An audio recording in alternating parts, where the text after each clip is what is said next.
Hello everyone, তোমরা সবাই কেমন আছো? আজকে আমি রান্না করব মলা মাছের ঝোল। চলো দেখা যাক। প্রথমে দিলাম হলুদের গুঁড়া, তারপর পরিমাণ মতো লবণ দিয়ে ভালো করে মেখে নিতে হবে। এগুলো আমাদের পুকুরের নিজেদের মাছ, তো দেশি মাছ খেতে অনেক স্বাদ লাগে বাজারের মাছের থেকে। আমার কাছে মনে হচ্ছিলো হলুদটা একটু কম হয়েছে, তাই আবার হলুদ দিয়ে ভালো করে মেখে নেব।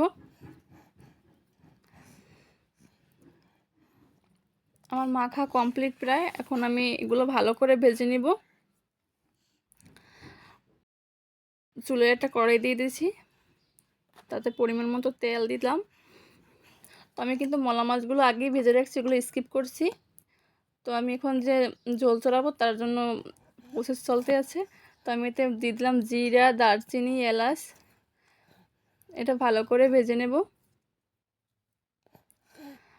তবে জালটা মিডিয়াম আছে